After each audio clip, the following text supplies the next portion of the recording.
Dahulu kala, seorang raja tinggal di negara yang jauh, dan dia memiliki 11 putra dan 1 putri, Eliza. Anak-anak kerajaan hidup dengan baik dan tanpa beban sampai ibu tiri mereka muncul dalam hidup mereka. Tidak ada yang tahu bahwa ratu baru itu adalah penyihir jahat. Dia membenci anak-anak raja, selalu mengeluh tentang mereka dan bermimpi mengusir mereka dari kastil. Ratu jahat itu sangat memfitnah anak-anak malang sehingga raja sendiri segera mulai mempercayai kata-katanya. Pertama, dia mengirim putrinya pergi untuk dibesarkan di desa terdekat. Di sana dia ditakdirkan untuk hidup sampai usia 15 tahun. Ratu jahat ingin mengusir anak-anak itu juga, tapi mereka masih terlalu muda. Karena itu, sang ayah meninggalkan mereka di kastil. Dan kemudian suatu hari seorang penyihir jahat masuk ke kamar anak-anak dan memantrai putra raja. Dia mengubahnya menjadi 11 angsa liar dan kemudian membuka jendela. Dan anak laki-laki yang menjadi burung terbang keluar dari kastil. Tahun-tahun berlalu, dan Eliza berusia 15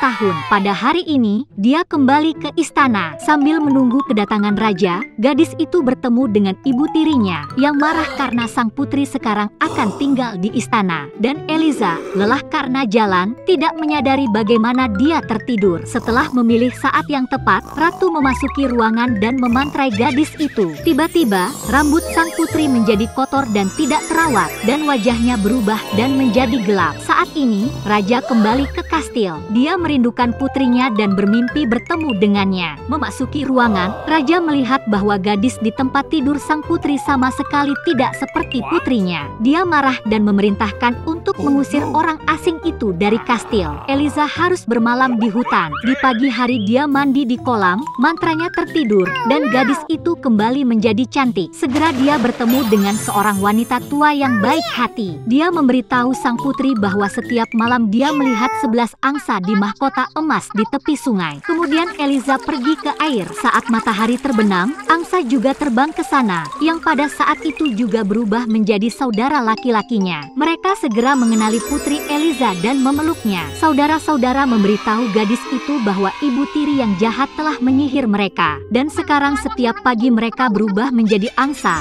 dan pada malam hari mereka kembali ke penampilan aslinya. Di pagi hari, saudara-saudara berubah menjadi angsa lagi dan membawa Eliza bersama mereka, menempatkan gadis itu dalam sekeranjang kulit pohon willow. Sang putri dengan senang hati terbang melintasi langit bersama saudara laki-lakinya. Baginya itu adalah mimpi yang indah, dan tak lama kemudian dia benar-benar tertidur. Dalam mimpi, peri kastil muncul di hadapannya, yang memberitahu bagaimana Anda bisa menyelamatkan saudara-saudara. Eliza harus mengambil beberapa jelatang dan menenun 11 kemeja untuk saudara-saudaranya, tetapi tidak mengatakan apa-apa. Jika tidak, saudara-saudara itu akan menghilang selamanya. Keesokan paginya, gadis itu mulai mengumpulkan jelatang. Rerumputan membakar tangannya, tetapi Eliza terus memetiknya. Tiba-tiba gadis itu diperhatikan oleh seorang pangeran tampan yang sedang berburu di dekatnya. Dia terpesona oleh kecantikan sang putri dan menghampirinya untuk menyapanya. Tetapi Eliza ingat apa yang peri katakan, dan karena itu tidak mengucapkan sepatah kata pun. Sang pangeran dikejutkan oleh kesunyian keindahan hutan, maka ia segera mengambilnya sebagai istrinya dan membawanya ke istananya. Saat menghabiskan hari-hari di istana, sang putri diam-diam terus menenun baju jelatang. Tetapi suatu hari penasihat pangeran melihat Eliza melakukan ini. Dia menyebarkan desas-desus bahwa sang putri adalah seorang penyihir di malam hari dan seharusnya ditangkap. Seiring berjalannya waktu, sang pangeran pun percaya bahwa istrinya adalah seorang penyihir. Kemudian dia memerintahkan tentaranya untuk memenjarakan gadis itu di penjara. Namun, bahkan di penjara, putri muda terus menenun kemeja. Akhirnya tibalah saatnya Eliza selesai menjahit kemeja terakhir. Pada saat itu,